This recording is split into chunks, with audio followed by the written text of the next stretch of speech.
What is going on, everyone? We are back with. I actually don't even mean to have the actual screen up, but we're going to keep going because we've started.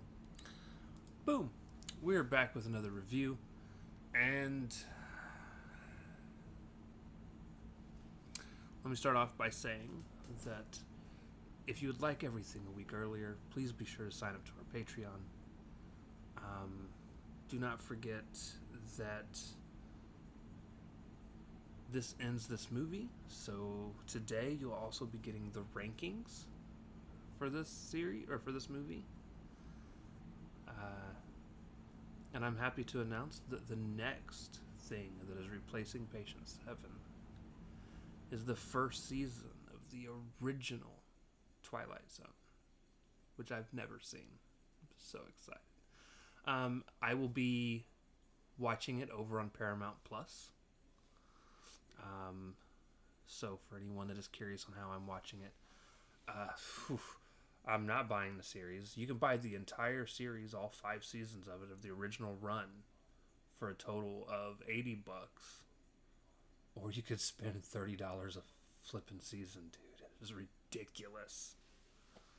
And yeah, I'd rather just pay the $12 for a month of Paramount Plus. Anyways, super excited though.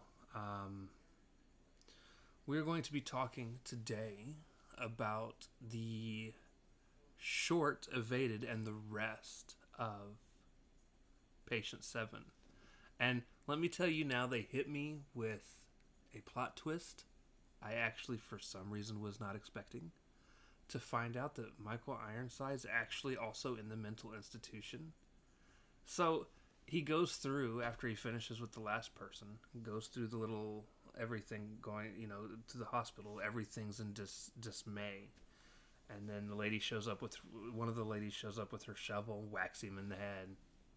And then he wakes up tied up, and he's surrounded by everybody that he interviewed. And right when the dude goes to stab him because he's a vampire, he wakes up and he's locked in a cell. He's the one in a mental institution, and the orderlies come in. They drink. They basically tranquilize him, and the doctor comes in and asks him for his story, and he tells the story, and his story is evaded.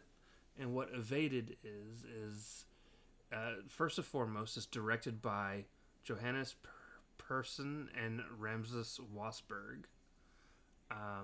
Also written by the same two people, and produced by the same two people. And it's got a summary of a trip to a distant destination comes with some unfortunate consequences for a mother and son. And if basically they find this car out in the middle of nowhere, it's a place full of snow. Um, the son starts it not knowing that it's got gas in it, and the mom makes him turn it off. Right before that, the mom finds the two people that used to own the car, and they'd shot themselves. And I immediately was like, please don't be a zombie story. We already had a zombie story. That's what Undying Love was. Um, and I don't know why immediately when I seen them there with the gun and both of them were laying up against a tree, why that's the first thing that came to mind. Please don't be a zombie story, but it was. And as they open the trunk, they find a bunch of stuff inside. They're eating snacks together. The mom and son are, and they're just hanging out. And she got the gun from the family, and sure enough, off in the distance, while she's looking at a map to figure out how they're going to get to where they're going next, you just see somebody standing back there, and I was like, it's a zombie story.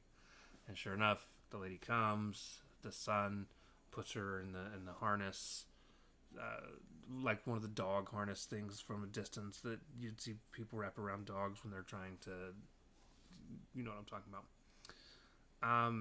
And during all of this, mom is inevitably bitten, and she goes to give the gun to the son to make sure that she doesn't turn. There's no bullets in it, so he can't do anything with that. And he's all upset. He goes and grabs the crowbar out of his pack, and as he turns around, mom has already turned. So I do like the idea of them turning super, super quick. There was no hesitation in this. And as she runs towards him, it ends, and it cuts back to Michael Ironside's character, and the doctor talks a bunch of mad shit to him, goes out of the cell, closes the cell door, and leans up against it and says something along the lines of, I'm going to go ahead and go have a good day. And Michael Ironside's character reaches to the bars, grabs him, puts him in a chokehold, takes his keys, breaks his neck, lets himself out, puts on the doc's glasses, and he's like, I've got patients to go see. And then he goes out, you hear him take out the orderlies, and that's the end of the thing.